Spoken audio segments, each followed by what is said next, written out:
So gabi na pero vlog muna tayo yung Ikagi. So yung Ikagi daw is parang kung ita-translate mo sa English, Ikagi kasi is Japanese word. So Ikagi is yung purpose mo sa buhay, yung dahilan bakit ka gumigising sa umaga. Kumbaga, pagkagising mo, ano yung gagawin mo? So meron daw siyang 4 rules. 4 rules ng Ikagi. Do what you love, do what you're good at, do what the world needs, and do what you can be paid for. Kaso, ang masakit, yung huli.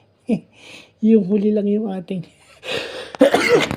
yung huli lang ang ating, yung huli lang ang ating main reason, do what you can be paid for.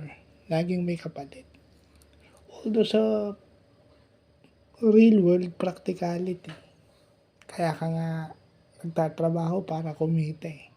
Pero iba rin yung tumutulong ka na wala kang hinihinging kapalit. O wala kang ini-expect.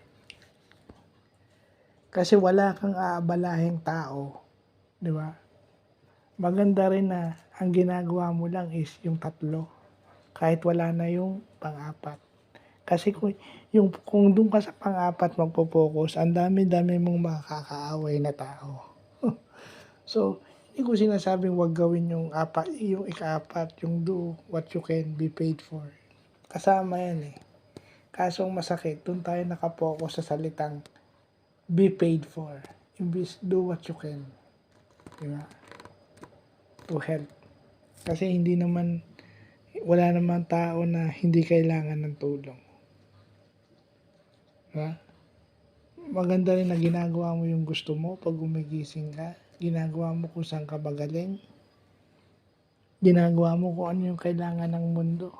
Ibig sabihin, kasi kasama na sa buhay ng tao yung problema eh.